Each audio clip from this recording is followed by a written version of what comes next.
Hello students, मेरा नाम मोहम्मद शान और आप देख रहे हैं मेरा यूट्यूब चैनल जहां मैं वीडियोस अपलोड करता हूं for college mathematics, higher engineering mathematics, BSc. और आप किसी भी कॉम्पिटिटिव एग्जाम की तैयारी करना चाहते हो तो मेरा चैनल आपको बहुत ज़्यादा फायदा देने वाला है। चलो भाई, आज हम नया टॉपिक की शुरुआत करते हैं जिसका नाम है परम्यूटेशंस एंड कॉम्बिनेशंस। और आज हम इसके अंदर पढ़ने वाले हैं द काउंटिंग प्रिंसिपल्स। और याद रखना बच्चों, ये चैप्टर पढ़ाने से पहले अक्सर मैंने सुना है और काफी ज्यादा सुना गया है। इस चैप्टर को पढ़ाने से पहले हम ये कहते हैं कि आप बादाम खा के आना ताकि आपका दिमाग चले, मतलब आप ड्राई फ्रूट्स खाना शुरू कर दो ताकि आपका दिमाग चलना शुरू हो जाए। तो यहाँ पे आपको सिर्फ क्या करना है, दिमाग चलाना है बस। सवाल दो दो लाइन के, सिर्फ आपको दिमाग चलाना है। यहाँ पे आपकी लॉजिक बेस्ड क्वेश्चंस आपसे पूछे जाते हैं कि how to count the things, हम किस चीज को किस तरीके से काउंट करेंगे। आज हमारा टॉपिक स्टार्टिंग का तो ये होने वाला है, फिर आगे चल के हम पढ़ेंगे what is permutation and what is combination. तो आज पढ़ने वाले हैं, क्या पढ़ने वाले हैं, द काउंटिंग प्रिंसिपल। और काउंटिंग प्रिंसिपल आपके दो तरह के होते हैं। देखो, सबसे पहले स्टार्ट करता हूँ। अच्छा, ये लेक्चर देखने से पहले बादाम खा लेना ताकि आपको समझ में आना शुरू हो जाए। देखो, सबसे पहला प्रिंसिपल मेरे पास होता है, इसका नाम है मल्टीप्लीकेशन प्रिंसिपल।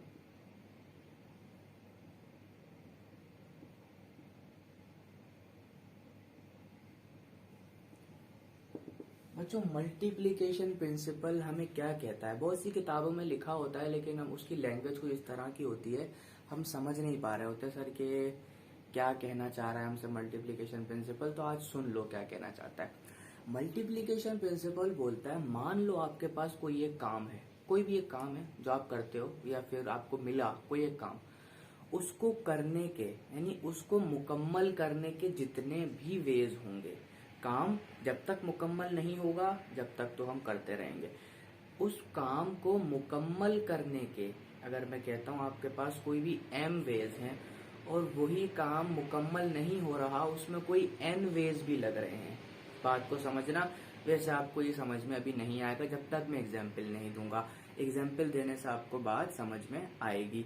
तो मल्टीप्लिकेशन प्रिंसिपल हमें क्या बोलता है, कोई भी काम मुकम्मल करने के लिए जितने भी पॉसिबल वेज हों, तो उनके टोटल नंबर ऑफ वेज निकालने के लिए हम उन सारे वेज को मल्टीप्लाई कर लेते हैं। याद रखना, मेरा काम जब तक मुकम्मल नहीं होगा, मेरे पास जितने भी वेज आएंगे मैं सबको मल्टीप्लाई करूंगा। मेरे पास जो मल्टीप्लिकेशन प्रिंसिपल कहता है सिर्फ इतनी सी बात कहता है। तो बस आओ, इसको मैं जरा उर्दू में डेफिनेशन लिख देता हूँ, क्योंकि हम इस बेस पर हम आ चुके हैं, हमें डेफिनेशन से कोई मतलब नहीं होता, हमें लॉजिक बिल्डिंग करनी है, अपनी लॉजिक को बढ़ाना है। तो लॉजिक बढ़ाने के लिए हमें सिर्फ समझना है, concept is necessary and concept is power. अगर आपके पास कॉन्सेप्ट है आप कुछ भी कर सकते हो, अगर आपके पास कॉन्सेप्ट नहीं है तो बैठ के मक्खियां मारना और कुछ नहीं करना। ठीक है, चलो भाई, मल्टीप्लिकेशन प्रिंसिपल अभी मैंने आपको बता दिया क्या होता है। चलो दोबारा से समझते हैं।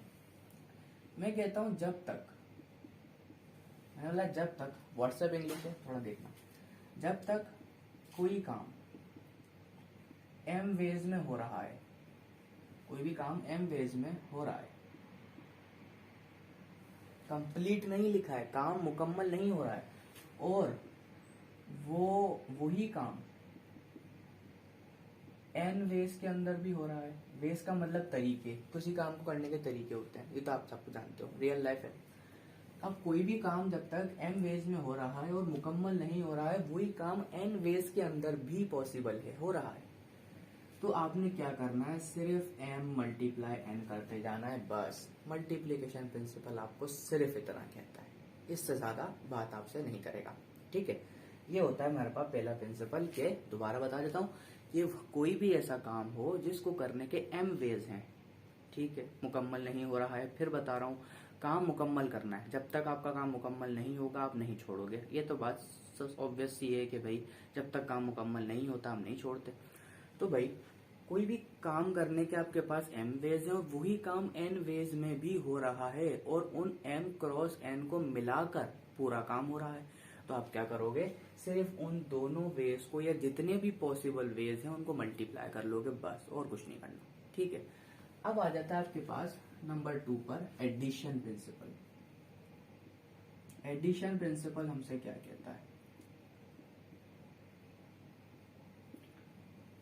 यहाँ हम बात करते हैं। अब एडिशन प्रिंसिपल हमसे ये भी वही बात करता है पर थोड़ी सी मुख्तलिफ कहता है। ये बोलता है अगर कोई भी काम करने के आपके पास m वेज हैं और यहाँ पर काम मुकम्मल हो चुका। अच्छा, यहाँ पर थोड़ा सा डिफरेंस इसमें यही है कि ऊपर वाले में m वेज में जो हमने काम करा वहां काम मुकम्मल नहीं हुआ, लेकिन एडिशन प्रिंसिपल में बोलता है कि आपने किसी भी काम के कोई m वेज थे और उसमें काम मुकम्मल हो चुका, लेकिन वही काम करने का कोई दूसरा तरीका भी मेरे पास है, मैं उस तरीके से भी दूसरे तरीके से भी काम कर सकता हूँ। तो मैं कुछ नहीं करूंगा, जो मेरे टोटल पॉसिबल वेज होंगे उनको ऐड करके बता दूंगा और ये लॉजिकली आपको समझ में आ जाना चाहिए कि मेरे पास अगर कोई भी काम करने के दो तरीके हैं अलग अलग, दोनों तरीकों से काम पूरा हो सकता है। जब दोनों तरीकों से काम पूरा हो रहा है तो क्या करोगे, तो टोटल वेज निकालने के लिए आप प्लस करते हो, सीधी सी बात है। तो एडिशन प्रिंसिपल हमें ये कहता है। देखो, अगर मैं कहता हूं कोई भी काम आपको दिया जाए वो m वेज में खत्म हो गया, क्या हो गया, खत्म हो गया, और उसी काम को करने के आपके पास n वेज भी हैं, तो आप टोटल नंबर ऑफ वेज के लिए क्या करोगे, आप सिर्फ m को ऐड कर दोगे n में, तो आपके पास जो रिजल्ट आएगा आपको पता चल जाएगा कि इस काम को करने के टोटल वेज इतने हैं। और यही कहलाती है काउंटिंग, हम चीजों को काउंट कैसे करें। अब यहाँ तक तो मैंने आपको कॉन्सेप्ट दे दिया, आपके जहन में पावर आ गई कि भाई हाँ, जब सवाल को पढ़ते वक्त मैं ये समझ जाऊंगा कि काम पूरा नहीं हो रहा है तो भाई मैं क्या करूंगा, मल्टीप्लिकेशन करूंगा। और अगर काम पूरा हो गया एक तरीके से, दूसरे तरीके से भी मैं कर सकता हूँ, तो दोनों को ऐड करके बता दूंगा कि भाई ये मेरे पॉसिबल वेज होने चाहिए। तो यहाँ तक मैं कहता हूँ आपको समझ में अब तक आ जानी चाहिए कि what is multiplication principle and what is addition principle. अब आप यहाँ तक नोट करो, मैं आपके सामने कुछ क्वेश्चंस लेकर आता हूँ, उसको ट्रैक करने की कोशिश करते हैं और समझते हैं कि हमसे मल्टीप्लिकेशन प्रिंसिपल आखिर जो इसने गंदी यहाँ बातें बोली, क्या ये कैसे अप्लाई होता है वर्ल्ड रियल लाइफ एग्जाम्पल्स पर। ठीक है, यहाँ तक नोट करो, 2 मिनट के बाद हम प्रॉब्लम स्टार्ट करते हैं। चलो बच्चों, मैंने क्वेश्चंस कुछ यहाँ पर आपके सामने रख दिए हैं। अब इनको जो मैंने कॉन्सेप्ट अपना समझा उसको अप्लाई करके इनको सॉल्व करने की कोशिश करता हूँ। ठीक है, आओ मेरे साथ सॉल्व करना। देखो, सबसे पहले मेरा क्वेश्चन नंबर 1 कहता है कि टोटल नंबर ऑफ वेज, कितने टोटल नंबर ऑफ वेज होंगे। अब सवाल कह रहा है कि अटेम्प्टिंग क्वेश्चन पेपर, कोई एक क्वेश्चन पेपर है, फॉर सपोज आप पेपर दे रहे हो, उस पेपर के अंदर कितने 10 ट्रू फॉल्स के क्वेश्चंस हैं, 10 ट्रू फॉल्स के क्वेश्चंस आपके पास मौजूद हैं। ठीक है, और आपसे लास्ट में कंडीशन कह रहा है कि every question should be answered, यानी कि पेपर जब ही खत्म होगा, यानी कंडीशन के मुताबिक काम जब ही खत्म होगा जब टोटल 10 क्वेश्चंस आंसर्ड हो जाएंगे।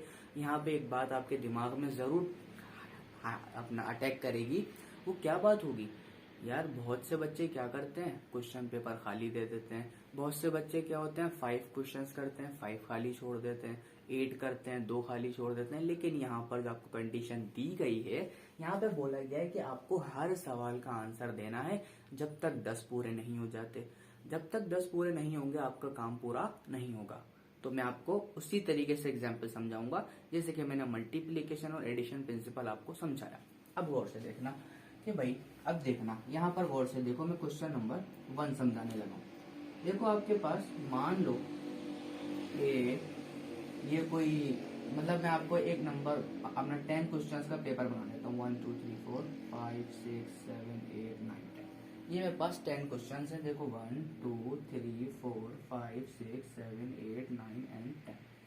मेरे पास ये कोई 10 क्वेश्चन पेपर्स हैं, मतलब 10 एमसीक्यूज हैं एक क्वेश्चन पेपर के अंदर। ठीक है, यहाँ तक समझ में आई। अब कह रहा है कि आपके पास उसको सॉल्व करने के 2 ही तरीके पॉसिबल, यानी आप क्वेश्चन नंबर 1 का जो आंसर दोगे वो सिर्फ 2 ही तरीकों से दे सकते हो, या तो ट्रू या तो फॉल्स।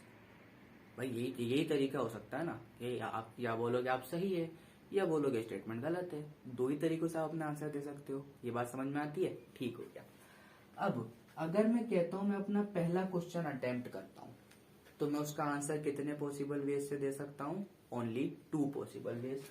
मैंने लिखा 2, ठीक है, दे सकता हूं। मैंने कहा क्वेश्चन नंबर 2 को भी मैं कितने तरीकों से दे सकता हूँ? 2 तरीकों से, क्योंकि क्वेश्चन नंबर 2 के अंदर भी वही ऑप्शन शामिल हैं जो क्वेश्चन नंबर 1 में शामिल थे, ट्रू या फॉल्स। दोनों में से कोई भी एक आंसर देना है मुझे, तो मेरे पास 2 ही तरीके हैं उस एक क्वेश्चन को करने के। चलो ठीक है, काम पूरा जब ही होगा जब 10 क्वेश्चन आप कर लोगे। तो देखो हर क्वेश्चन को करने के कितने पॉसिबल वेज हैं? 2 2 2 2 और ये 2। और जब काम पूरा हो जाए तो आपके पास जितने भी पॉसिबल वेज आते हैं, मल्टीप्लीकेशन प्रिंसिपल क्या कहता है? इनको मल्टीप्लाई कर दो। मल्टीप्लाई करो, multiply multiply multiply multiply multiply, कहां तक करोगे? 10 तक। यानी आपके पास 10 क्वेश्चन है, तो ऑब्वियसली बात है 2 10 टाइम्स मल्टीप्लाई हुआ, यानी कि 2 पावर 10। तो आपके पास यानी कि 1024 वेज हैं इस क्वेश्चन, मतलब इस क्वेश्चन के जो पॉसिबल टोटल वेज हैं वो 1024 वेज हैं आपके पास इन 10 क्वेश्चंस को ट्रू और फॉल्स लगाने के। अब आप सोच रहे होंगे यार ये तो करिश्मा है, क्या हो गया? भाई देखो, हुआ कुछ नहीं। अब गौर से सुनना कि अगर आप फॉर सपोज सबके आंसर ट्रू लगा देते हो 1 वे, सबके आंसर फॉल्स लगा देते हो 2 वे, 1 का फॉल्स लगाया, उसका ट्रू लगा दिया, उसका फॉल्स लगाया, क्या पता आपने 6 का फॉल्स लगा दिया, 2 का फॉल्स लगा दिया, या 2 का ट्रू लगा दिया, 6 का फॉल्स लगा दिया। बहुत सारे तरीके हैं। तो टोटल काउंटिंग मेरी कितनी हुई कि मैं 1024 तरीकों से आगे नहीं जा सकता अपने 10 क्वेश्चंस को अटेम्प्ट करने में। तो ये मैंने अपनी काउंटिंग कर ली फटाफट से। ऐसे तो मैं काउंट कर ही नहीं सकता था, ऐसे मैंने काउंटिंग कर ली। तो मल्टीप्लीकेशन प्रिंसिपल मुझे ये कह रहा था। चलो भाई, पहला क्वेश्चन हमसे डेड हो गया, यानी इसका जो आंसर आया वो कितना आया? 2 पावर 10 वेज। यहाँ पर ये आंसर मैंने लिख दिया, ठीक है। अब करेंगे क्वेश्चन नंबर 2। अब देखो क्वेश्चन नंबर 2 हमसे कह रहा है कि भाई टोटल नंबर ऑफ वेज, ऐसे टोटल नंबर ऑफ वेज निकालो और उसमें कंडीशन के तरह कि आपको लेटर पोस्ट करना है। लेटर माना खत, ये आप जानते हो, जो कि आप भेजते रहते हो किसी को, सॉरी।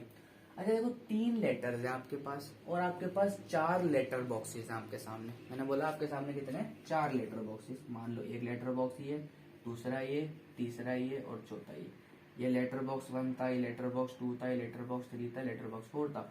और आपके पास letter number 1, letter number 2, letter number 3, question number 2। तो भाई देखो आपके पास 4 बॉक्सेस हैं और 3 लेटर्स हैं, और आपने क्या करना है? टोटल नंबर ऑफ वेज बताने हैं। क्यों बताने? कि भाई 3 लेटरों को 4 बॉक्सेस में आपने अरेंज करके रख देना है, मतलब डाल देना है। अब क्वेश्चन में ऐसा कुछ नहीं बोला कि आप तीनों लेटर नंबर 4 बॉक्स में डाल दो या तीनों लेटर इसमें डाल दो। सिर्फ उसने बोला है कि आपको 3 लेटर दिए गए और उस 3 लेटर्स को आपने 4 बॉक्सेस के अंदर पोस्ट कर देना। अब वो आपकी मर्जी है किसमें अटेम्प्ट करो। अब यहाँ पे देखना, अब हो सकता है कि आप लेटर 1 उठाओ इसमें डाल दो, लेटर 2 उठाओ इसमें डाल दो, लेटर 3 उठाओ इसमें डाल दो। कोई एक लेटर बॉक्स लाजमी खाली बचना है, एक तो बचना ही बचना है, ज्यादा बचेंगे वो आपके ऊपर है। अब मानो आपने तीनों लेटर इसमें डाल दिए, कोई मसला जब भी नहीं हुआ। अब मानो आपने तीनों लेटर इसमें डाल दिए, जब भी कोई मसला नहीं, आपका काम पूरा हो रहा है। तीनों लेटर बॉक्स इसमें डाल दिए, जब भी आपका काम पूरा हो रहा है। तो तीनों इसमें डाल दिए, जब भी आपका काम पूरा हो रहा है। आपने क्या करना है? सिर्फ काम पूरा करने के लिए क्या करना है? आपकी काउंटिंग क्या कहती है? तो मल्टीप्लिकेशन प्रिंसिपल बोलता है भाई जितने पॉसिबल वेज हैं वो निकाल के बताओ। तो भाई मेरी कंडीशन तो मुझे ये कह रही है कि मेरी मर्जी में इन तीनों लेटर्स को इन 4 बॉक्सेस में अपनी मर्जी से कहीं भी पुट कर सकता हूँ, मेरी मर्जी है। अब मैं कितने वेज से पुट कर सकता हूँ ये मेरी कारीगरी है, मैं कैसे निकालता हूँ। और यहाँ पर भी क्या यूज होगा? The multiplication principal. अब देखना गौर से, देखो आपके पास लेटर नंबर 1 जो है उसको पोस्ट करने के कितने पॉसिबल वेज हैं। काम पूरा कब होगा? जब तीनों लेटर्स पुट हो जाएंगे, अदरवाइज काम पूरा नहीं हो रहा है। लेटर 1 पुट करने के आपके पास सिर्फ 4 तरीके हैं। देखो, या तो आप इसमें डालोगे, या तो इसमें, या तो इसमें, या तो इसमें, ठीक है। लेटर 1 के आपके पास 4 वेज हैं, मान लिया। अब लेटर 1 आपने पोस्ट कर दिया, ऐसी बात है, पोस्ट करने के बाद बाहर तो नहीं निकालोगे, समझ में आती बात। अब आपके पास लेटर 2 भी पुट करने के आपके पास 4 वेज हैं। लेटर 2 भी आपकी मर्जी है, आप लेटर 1 वाले में ही डाल दो, या इसमें डालो, या उसमें डालो, या उसमें डालो।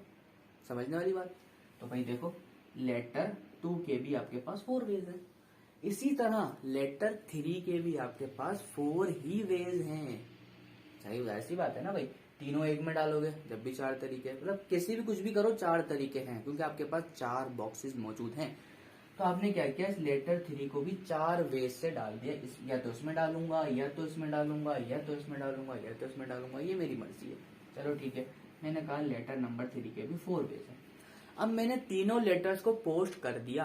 क्या कर दिया, तीनों लेटर्स को पोस्ट कर दिया। पोस्ट करने के बाद मेरे पास ये जब तीनों वेज आ गए तो मेरा काम यहाँ पर मुकम्मल होता नजर आ रहा है, खत्म हो गया मेरा काम। तो मैंने क्या कहा था मल्टीप्लिकेशन प्रिंसिपल में कि भाई टोटल नंबर ऑफ वेज जितने भी आए काम पूरा होने से पहले पहले उन सबको मल्टीप्लाई कर लो। देखो 4 इंटू 4 इंटू 4, इसका जो रिजल्ट आएगा वो टोटल पॉसिबल वेज होंगे अपने 3 लेटर को 4 बॉक्सेस में पोस्ट करने के। समझ में आती है। चलो भाई वेज निकालते हैं। 4 4 जा 16, 16 4 जा 64 वेज। आपके पास कुछ 64 वेज हैं, आप अपने 3 लेटर्स को 4 बॉक्सेस में रख सकते हो। समझ में आती बात। तो ऐसे काउंटिंग की जाती है। चलो भाई इसका आंसर कितना आया, 64 वेज। चलो ठीक है, अब आते हैं क्वेश्चन नंबर 3 पर। उम्मीद कर रहा हूं आप लोगों को समझ में आ रहा होगा। नहीं समझ में आ रहा बादाम खाओ, समझ में आएगी। देखो देखो, अब आता हूं क्वेश्चन नंबर 3 पर। बोलता है कि total number of veg 6% can occupy 4 seats. अब सोचो, आप किसी बस में चढ़ते हो, 6 बंदे हो, ठीक है, और ये मैं अपनी तरफ से एग्जांपल दे रहा हूं, लेकिन सवाल रिलेट इसी से ही करेगा। देखो बस में आप चढ़े, ठीक है, बस में चढ़ गए, उसमें आपके पास 4 सीटें खाली हैं और आप 6 बंदे हो, ठीक है, आपके दोस्त या फैमिली मेंबर जो भी हैं, आप टोटल 6 बंदे हो और आपको 4 सीटों पर बैठना है। तो आपके दिमाग में एक बात ये आ रही होगी कि भाई ऐसा भी तो हो सकता है कि 2 एक सीट पे बैठ जाए। अबे ऐसा कब होता है यार, ऐसा तो होता ही नहीं है।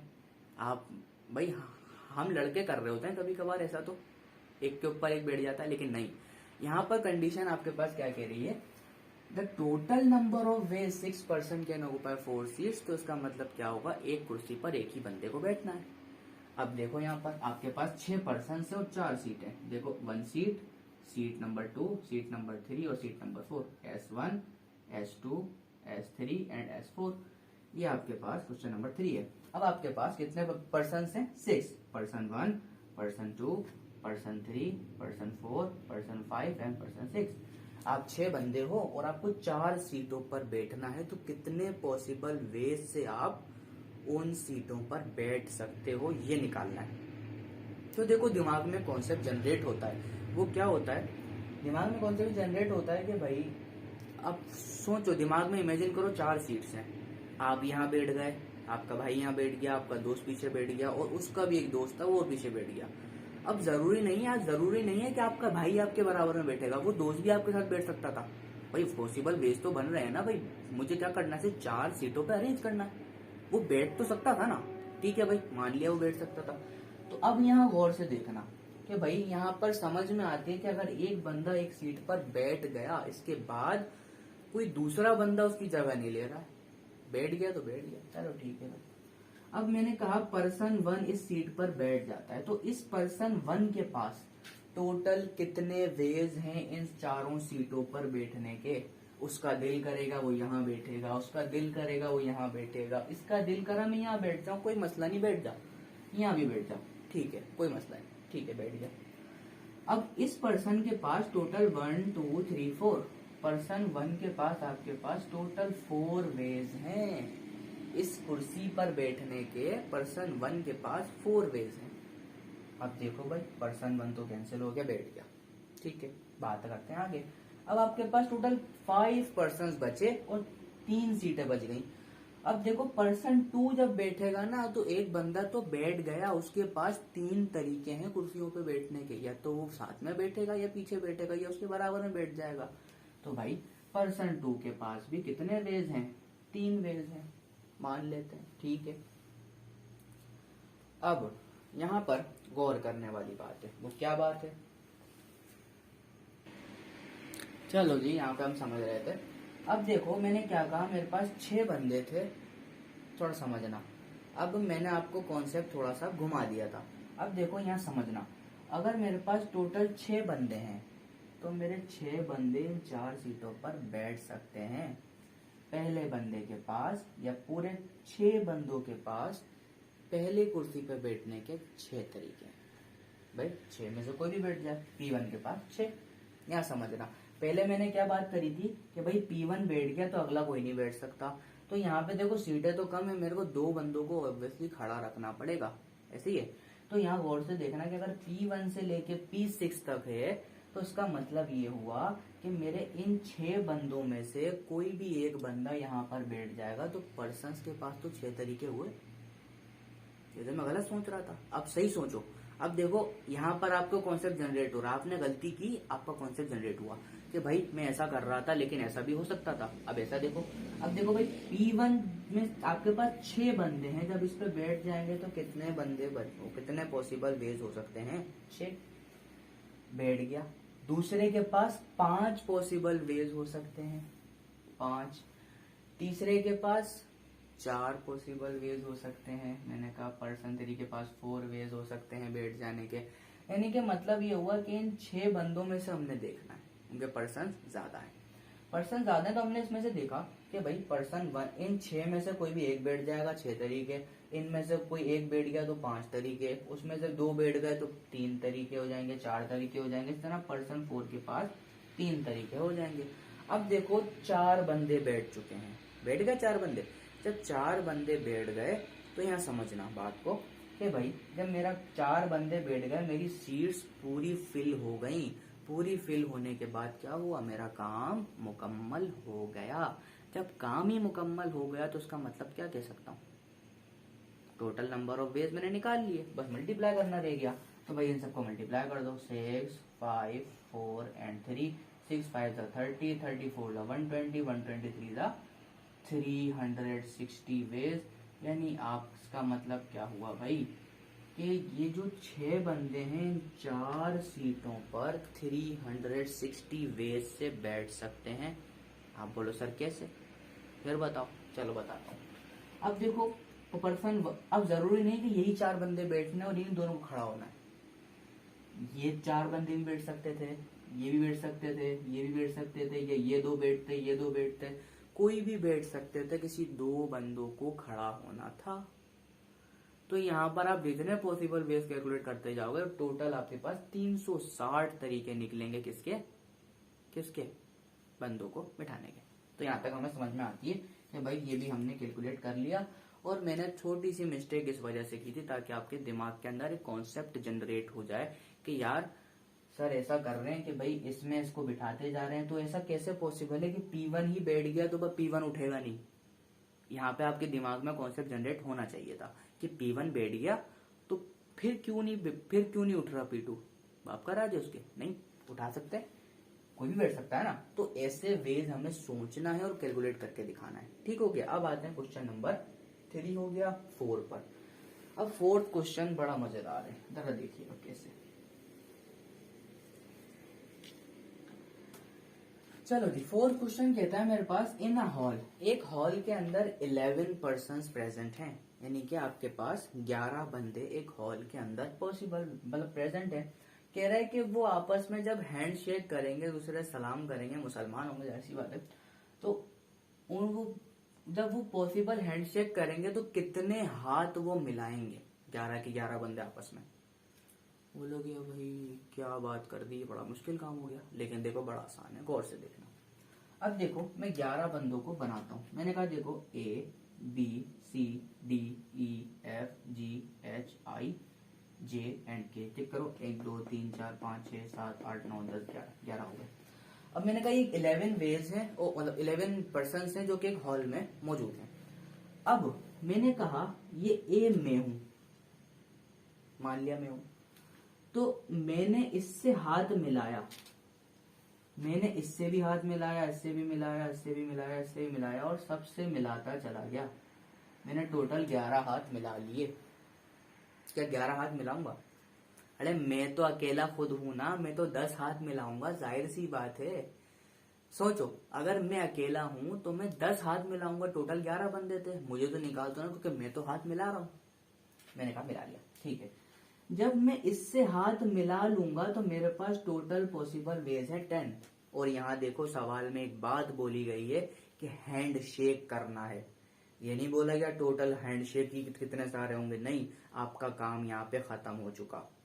भाई जाहिर सी बात है, अगर आपने इन सबसे हाथ मिला लिया, जब पागल हो दोबारा हाथ मिलाओगे, आपका काम तो खत्म, आपने हाथ मिला लिया। तो यहाँ पर देखो एडिशन प्रिंसिपल की नो हाउ आपके पास आती जा रही है। देखो आपने हैंड शेक कर लिया, आपका काम खत्म, यानी कि आपको आपके वेज जो थे वो खत्म हो गए। यानी एक काम था जो कि एम वेज में खत्म हो गया, जो कि एन आपके पास 10 तरीके थे, ठीक है।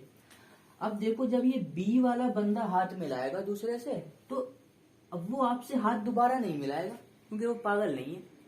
जब आपने हाथ मिला लिया तो वो आपसे हाथ क्यों मिलाएगा? साफ सी बात है, समझ में आने वाली बात है कि भाई मैंने हाथ मिला लिया, वो क्यों हाथ नहीं मिलाएगा? नहीं मिलाएगा, जैसी बात है, वो दूसरों से हाथ मिलाएगा। अब बी के पास टोटल कितने तरीके हैं? 9 वेज हैं हाथ मिलाने के, क्योंकि वो मुझे छोड़ के बकिया 9 के साथ हाथ मिलाएगा, क्योंकि मुझे छोड़ने के बाद हॉल में हाथ मिलाने वाले जो रह गए थे वो 10 रह गए थे, और 10 में से जो पहला बंदा उठा उसके पास 9 तरीके थे हाथ मिलाने के, उसने मिला लिए, ठीक है भाई। जब बी ने सबसे हाथ मिलाया तो सी वाला जब बंदा हाथ मिलाएगा तो वो बी से नहीं मिलाएगा और ए से नहीं मिलाएगा, क्योंकि मैं भी सबसे हाथ मिला चुका था, बी भी सबसे हाथ मिला चुका था। अब सी के पास कितने पॉसिबल वेज हैं? 8 पॉसिबल वेज हैं। तो ऐसे करते करते करते करते आपके पास कहां तक जाएगा? 1 तक। जो आखिरी बंदा होगा वो तो हाथ मिलाएगा ही नहीं, वो उसने सबसे मिला लिया, वो क्यों मिलाया भाई? ठीक है। अब यहाँ पे गौर से देखना, आपका काम खत्म हो गया था, अब आप टोटल नंबर ऑफ वेज आपके वो हैं जो काम खत्म होते चले गए, होते चले गए। तो भाई ऐसे काम में जब कोई काम मुकम्मल हो जाता है और दूसरे तरीके से काम हो रहा होता है वही वाला, तो एडिशन प्रिंसिपल का यूज होता है। तो देखो सबको ऐड कर दो, टिंग टिंग टिंग टिंग टिंग टिंग, यानी कि आप ऐसे ऐड करोगे, देखो 8 आ गया, 7 आ गया, 6 आ गया, 5 आ गया, 4 आ गया, 3 आ गया, 2 आ गया, 1 आ गया। तो जब आप 10 से लेके 1 तक ऐड करोगे तो रिजल्ट आएगा आपके पास 55। चेक कर लेना। देखो भाई 10 से लेके मैंने 1 तक ऐड किया, रिजल्ट कितना आया? 55। यानी कि मैं श्योरिटी के साथ कह सकता हूँ कि जो एक हॉल में 11 बंदे थे, वो पॉसिबल जो हाथ मिलाएंगे वो 55 हाथ होंगे, यानी कि हैंडशेक्स होंगे वो 55 हैंडशेक्स होंगे। ये मैंने गिन लिया, और मैं सोच भी नहीं सकता था कि मैं गिन भी पाऊंगा, एक सोचने वाली बात है। चलो ये भी क्वेश्चन डेड कर दिया। अब आते हैं नेक्स्ट क्वेश्चन पे। चलो अब है, मतलब इसका जो हमारे पास थर्ड का आंसर आया था वो आया था 360, एंड इसका जो आंसर आपके पास आया 55 बेस। अब आते हैं अपने नेक्स्ट क्वेश्चन और लास्ट क्वेश्चन पर, और इसको डेड करने की कोशिश करते हैं। देखो क्या कहता है, बोलता है इफ यू हैव 10 लॉक्स, अगर आपके पास 10 ताले हैं और 10 ही कोरिस्पॉन्डिंग चाबियां हैं, कि आपका एक बंच है चाबी का जिसमें 10 कोरिस्पॉन्डिंग चाबियां हैं और 10 ही क्या हैं? ताले हैं, ठीक है। बोल रहे मैक्सिमम नंबर ऑफ वेज निकालो, मैक्सिमम नंबर ऑफ वेज। ये बात बड़ी अहम है, यहाँ पर जो वर्ड लिखा है मैक्सिमम नंबर ऑफ वेज, ये बात बड़ी अहम है। तो यहाँ निकालो maximum number of ways of attempting to all locks. आपने क्या करना है कि सारे पॉसिबल वेज निकालने हैं। आपने जो अटेम्प्ट किए ताला खोलने के लिए, अभी जाहिर सी बात है, ऐसा तो नसीब से ही होता है कि भाई आपने क्या किया, वही चाबी उठाई, इससे लॉक खुलेगा। आपको क्या पता कौन सी चाबी का कौन सा लॉक है? ऐसे ही ना, ऐसा होता है। और आप ऐसा भी होता है, आप ये खुद भी करते हो जिंदगी में, ठीक है। और आपका काम क्या है? लॉक खोलना। ये नहीं बोला मैंने 10 के 10 लॉक खोलने में काम खत्म होगा, आपका काम है लॉक खोलना। एक लॉक खोल गया आपका काम खत्म, ठीक है। अब यहाँ पे सोचने वाली बात है, अगर 10 ताले हैं, मैं कहता हूँ 1 ताला, 2 ताला, 3, 4, 5 ऐसे करके, और यहाँ पर आएगा 10th, 1 2 3 4 5 अप टू 10। ये मेरे पास 10 लॉक्स हैं, और मैं कहता हूँ मेरे पास 10 ही कीज हैं। एक बंच है, इसमें 10 कीज है। मुझे क्या करना है? ताले खोलने हैं, याद रखना। और इस वर्ड का बड़ा अहम किरदार है मैक्सिमम नंबर ऑफ वेज, यानी कि कभी भी आप ऐसा करते हो, आप अपने घर के ताले खोलते हो और आपको चाबी नहीं पता होती और बंच के अंदर बहुत सारी चाबियां होती है, तो आप क्या करते हो, आपको चाबी नहीं पता, एक के बाद एक लगाओगे, एक के बाद एक लगाओगे, एक के बाद एक लगाओगे, उन सब में से कोई एक चाबी ऐसी होगी जो आपका लॉक खोल देगी। ऐसे ही होता है, बिल्कुल ऐसे ही होता है। चलो बस मान लेते हैं कि मैंने पहला ताला खोला 10 वेज के अंदर। किसमें खोला? 10 तरीकों से खोल दिया। ये अगर मैं पर 10 कीज में यहाँ लिख लेता हूँ। मैंने पहला ताला खोला 10 वेज के अंदर, खुल गया। अब ऐसा भी होता है, ऐसा भी होता है कि आप सोचते हो यार हो सकता है वही चाबी जो पहला लॉक खोल सकती है, हो सकता है वो दूसरा लॉक भी खोल दे। आपने बोला कंपनी सेम लग रही, खोल के देखते हैं। आप ऐसा भी कर सकते हो। आपने ऐसा किया तो इसका मतलब क्या हुआ, आपने उसी चाबी को दोबारा यूज कर लिया। क्या कर लिया? दोबारा यूज कर लिया। फिर आप खोलते गए खोलते गए खोलते गए, 10 अटेम्प्ट करे, उसमें से भी कोई एक दूसरी चाबी थी जो लग गई, दूसरा लॉक भी खुल गया। यानी कि आपने इस ताले को भी खोलने के लिए 10 तरीकों का इस्तेमाल किया। 10 चाबियां घुसड़ के देखी, कि जो घुस गई लॉक खुल गया। ठीक है, यहाँ भी काम खत्म। तो इस तरीके से आप खोलते चले जाओगे, खोलते चले जाओगे, तो भाई 10 10 10 10 10 आप कितनी दफा ऐड करोगे? 10 टाइम्स। भाई काम तो हो गया, ताला तो खुल गया। तो आप 10 को 10 टाइम्स ऐड कर दोगे, क्या होगा? आपके ताले सारे खुल जाएंगे और वो मैक्सिमम नंबर ऑफ वेज आ जाएंगे जो आपने अटेम्प्ट किए ताला खोलने के लिए। ठीक है, तो भाई 10 को 10 दफा ऐड करो, कितना आता है? 100 वेज। इसका मतलब क्या हुआ कि भाई आप 10 चाबियों से 10 तालों को खोलने के लिए आपके पास maximum number of ways 100 ways हैं। आप 100 तरीकों से वो ताला खोल सकते हो। इतने वेज हैं आपके पास। मतलब ये नहीं कि एक ही ताले को 100 तरीके से खोल लो, ऐसी बात नहीं कर रहा हूं मैं बोल रहा हूँ कि आप 10 तालों को 10 चाबियों से इतने अटेम्प्ट कर सकते हैं, 100 अटेम्प्ट कर सकते हो, आपका ताले 10 के 10 खुल जाएंगे। तो ये मेरा काउंटिंग प्रिंसिपल यहाँ तक मैंने आपको बड़े अच्छे तरीके से यहाँ पर समझा दिया है। समझ में आ गई है? ऑब्वियसली समझ में आ जानी चाहिए, नहीं आई तो बादाम खाओ। ठीक है, तो ये भाई देखो मैंने आपको काउंटिंग प्रिंसिपल समझा दिया। उम्मीद करता हूँ कि आप लोगों को समझ में आ जाना चाहिए और आ गया होगा। ठीक है, तो अगर आपको लेक्चर पसंद आया है तो सब्सक्राइब करो और मेरे चैनल को शेयर करो, ताकि आपको इसी तरह की बेस्ट एक्सप्लेनेशन के साथ नेक्स्ट वीडियो आपको मिल सके। तो हम इसके बाद जो लेक्चर करेंगे वो करेंगे रिपीटेशन एंड नॉन रिपीटेशन पे। जब तक के लिए अल्लाह हाफिज, टेक केयर।